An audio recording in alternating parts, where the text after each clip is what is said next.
We have been talking about weathering, erosion, and deposition. As you listen to the following video, add in the important information. Weathering breaks down rock. How do rocks break down? Plants most commonly break rocks into smaller pieces because plant roots grow into cracks in rocks. Weathering doesn't just affect small rocks. It can also affect large rocks like mountains. If you were to look at a picture of a mountain from 100 years ago, and then a picture of the mountain now, it would look very rounded. Why? Because wind and water weathered the mountains, causing parts of them to wear away. Erosion moves rock, and deposition drops the rock in a new location. Weathering is caused both physically and chemically. Erosion is caused by wind, water, and ice. Erosion happens in many places across the world, including very dry ones. What type of erosion would happen in the Sahara Desert? Let's think about that. The desert is dry, so it does not have glaciers or water, but it does have things like sandstorms, which have to have been created by wind.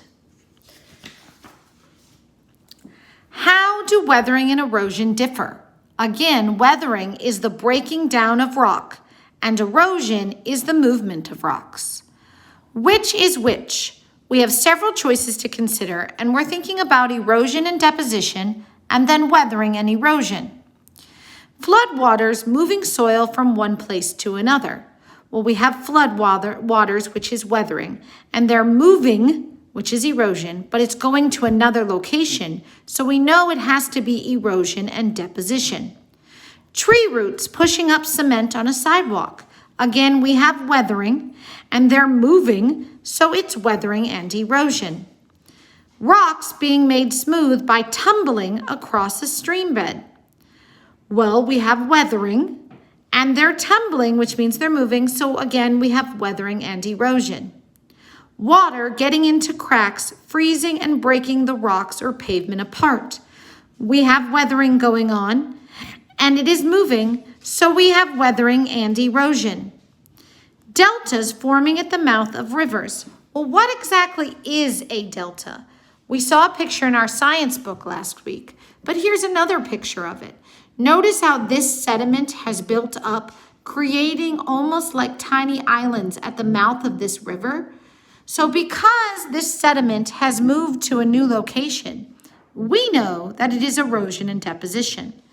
The next one, sediment building up in ponds and turning them into marshes. Well, if we look at the picture here is a pond at the beginning. The sediment begins to move up as it's moved into this area from the process of weathering. And notice how it creates this almost new landform of a marsh. Well, because of that, we know that the correct answer is erosion and deposition. Glaciers dropping rock and sand to form terminal moraines. Well, what exactly is a terminal moraine? This would be a terminal moraine. Notice how this glacier or ice has pushed this land or sediment into a new location. Therefore, we know that the correct answer has to be erosion and deposition. Glaciers scraping against rock, creating U-shaped valleys. Here is an example of what that would look like. Notice how the land has formed this U shape. The weathering and erosion has pushed this to happen. So the correct answer is weathering and erosion. Wind blasting and carving the sea arch. Well, if we look at an example of a sea arch, we see that this wind and water has broken down this rock and it has moved away from its area, but it hasn't been built up in a new location, so the correct answer has to be weathering and erosion. And then finally, soil running down a hill to a new spot. Well, if the soil has broken apart, it's moving because it says it's running, and it went to a new spot, we know it has to be erosion and deposition. Thanks for listening.